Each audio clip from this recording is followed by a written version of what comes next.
All right, welcome to Rocky's 5 essential things to have in your pack for a big day in the backcountry or the mountains. Number one, I always have in my pack all the time shell gloves. So these are not thermal, but these are shell gloves, and these have got me out of bother more times than I care to mention. The reason I have shell gloves is because these are waterproof. They're lightweight, they pack up to nothing, and one, they'll keep all the wind off you straight away, and obviously they'll repel all the water. And it's normally, what's going to give you grief is normally your head or your hands. That's where you're going to get cold. And if you bang these on, you'll find if you're cold, you can put them over your normal gloves as well if it starts to pee down on you. And straight away you've got real good protection and you're going to warm up again. So absolutely essential, I think, if you're going out there and the weather's crap. They're really, really good items. They stay in my bottom of my pack at all times. Can you, when you said they've got you out of crap a few times, maybe you could just describe a situation where you've pulled these out of your pack? Craigieburn, Hog's Back Track, where you get up in the morning, you go for a run up there. In winter time, it could start off nice. You've got normal gloves on, then you get a little bit higher up, and it starts to get a little bit windy. And you put these on, it's not a case of water, just to cut all the wind out. And within 5-10 minutes, you are good to go. You're warm again, and and you probably take them off again and put them back in your pack on the side of your pocket. They weigh nothing. They weigh probably, I don't know, 50 or 60 grams. There's all kinds of brands that do them, and they're just super good. Shell mitts.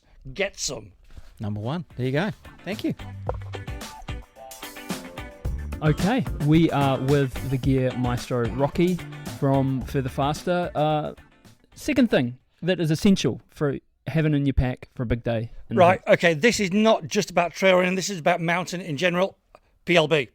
If you are going to be out there and not local, and if you're going out a little bit further, especially if you're going on a mission by yourself, have a bloody PLB with you. These get people out of trouble at all times. They're getting used more and more, I believe. I think the stats, as we see them, people are activating these all the time now. But if you don't have one, you cannot rely on your mobile phone to get you out of bother. This you can rely on, to be quite honest. And before you know it, you should have help on your way. It is a considered purchase. They're not a cheap item, but you've got it and it should last you for years. Hopefully you're never going to use it. But again, it's in that bottom of your pack for when you need it. Get one. They are essential. Do you want to pop it out of the bag? And so what sort of maintenance do you need with them once you've got it? No maintenance at all, man. Yep. You probably never take it out of its pouch, to be quite honest. Again, there's loads of different brands out there. We sell ACR, but and some have a messaging function, some don't. But easy to use. It's lightweight. It's not too heavy. They get smaller and smaller and lighter as you go. You bang it in the bottom of the pack, and there it is. And if you do have an issue, or you get into a bit of bother, and I'd say don't be embarrassed to use it as well. Luckily, I've never had to use one, but I know lots of runners who definitely have got themselves into a few situations. Don't be embarrassed. Without giving you any secrets, not of yourself. I am not naming names on this podcast. No. But you know of people who've had to use them. I could probably name 4 or 5 people who probably definitely don't want to be named for use of these things. Yeah. But they've got them out of a sticky spot. Yeah, and it's also not to make you go somewhere you shouldn't really be going as well. I got to stress that. I know Further Faster, but don't push yourself beyond your limits too much. It's a safety thing.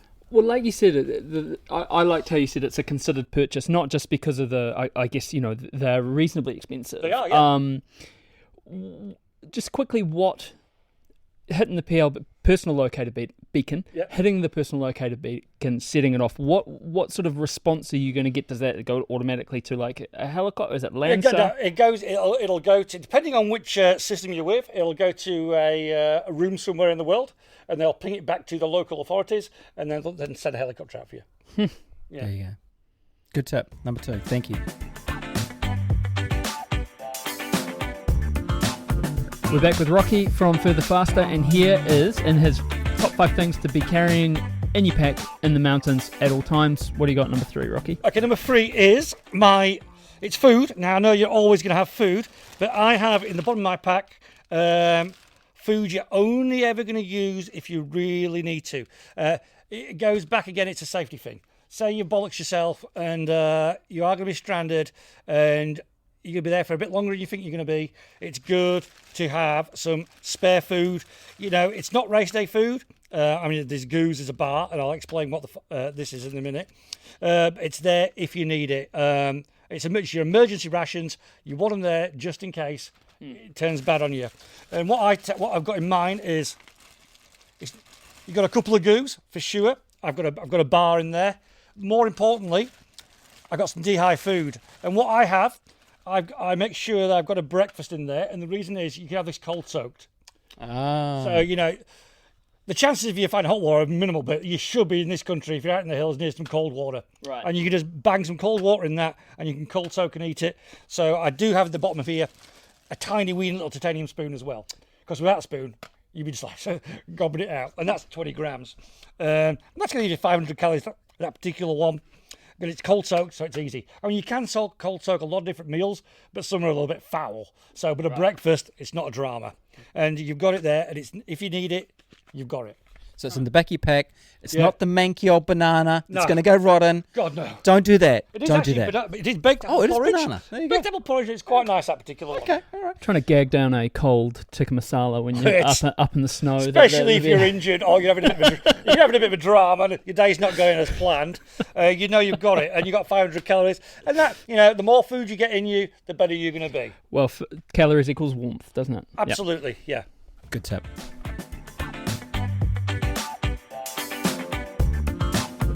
We're back. Further faster. Rocky's top tips for the big days in the mountains. Number 4. This is an obvious one, to be quite honest. And some people, though, they only have them for race day, but it's an emergency sleeping bag. Get one in your pack. Leave it in your pack. It doesn't weigh anything. And unless you're at the cutting edge of races, that's not going to slow you down. But, so many people just buy it for race day and take it out. Again, it goes back to what I was saying. Most of my gear is safety gear. And if you do bugger yourself and you start losing warmth, you put yourself into this, and it's going to be real good. That's why on race day they say you've got to carry one. But you're more likely to bug yourself when you're training actually than on race day. And on race day there's loads of people around you, so it's not such a drama. But say you snapped your ankle in the middle of the Craigieburns or something like that, and you have to wait 3 or 4 hours to get rescued. I'd be wanting to put myself into this. Right. Plus, people can see where you are as well because it's bright bloody silver. Don't just, have a race day. It's something or nothing. Keep it in your pack. Good to have. Now, why not a blanket? A blanket can blow away real easy. A bag will cover you all round, basically. Those blankets just blow away if you're not careful. A bag can't because you're inside it yourself. With your pack, with everything. Eating your food, your dry soak, your cold soaked food. We're operating your PLB with your mittens on. Yeah. You get where this is going. Yeah. Safety never takes a holiday, kids. Have you ever had occasion to pop yourself into this emergency sleeping bag? In a different life, yes. A long, long time ago. Yes, I have had one occasion when I broke my leg backcountry skiing. Yeah. Save your butt? It may be more comfortable, and some people were laughing at me, but it may be more comfortable, yeah, for sure, yeah. I definitely recommend them for sure. And it's not just, and I guess this is the thing, it's not just the backcountry sort of episodes. I remember once, Wu2K up on the tip track, a runner ended up in a bag with another runner. The day got a hold of them. Well, one of the things that people really get is like when you're crossing rivers. If you're crossing rivers, especially around here, you can real cool down. And there's occasions on coast to coast where the rivers have been really cold and some people have got hypothermia and they've had to pop into these bags just to warm up. And, at the end of some races like Kepler, some people come in and they're absolutely spent, but they'll tend to get a thermal blanket round them. But that's what they do. You want to get your core, you want to warm your core back up. So it's a temperature you're a bit more comfortable. The warmer you are, the more likely you can start making proper decisions and things like that. It's really basic stuff, but yeah. Emergency bag. Good tip.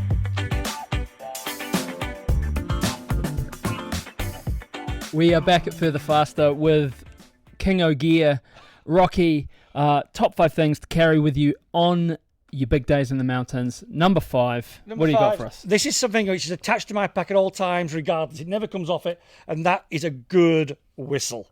Again, it weighs nothing. It's not just for race day. Carry these things in your pack at all times. Again, it goes back to safety. If you have buggered yourself up and you're out in a remote area, chances be there might be somebody about. And if you start doing SOS calls on your whistle, you will attract that person.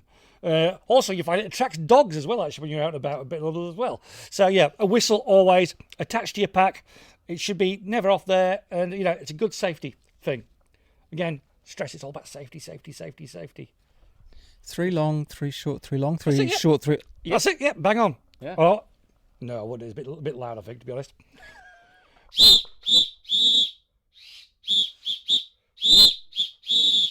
Quite loud, eh? That's a good whistle. That's a good whistle, yeah. That's a good whistle. See, that would attract attention while you're in your silver bag, eating your porridge. food on your PLB. See, yeah. Jules is going to come running up the stairs now, and you'll be Yeah. in your bag with you. Yeah. Waiting. Wait, just a cup of tea, please. Yeah. Thanks, Rocky. There you go. 5 things that I have in my pack at all times. Cheers, guys.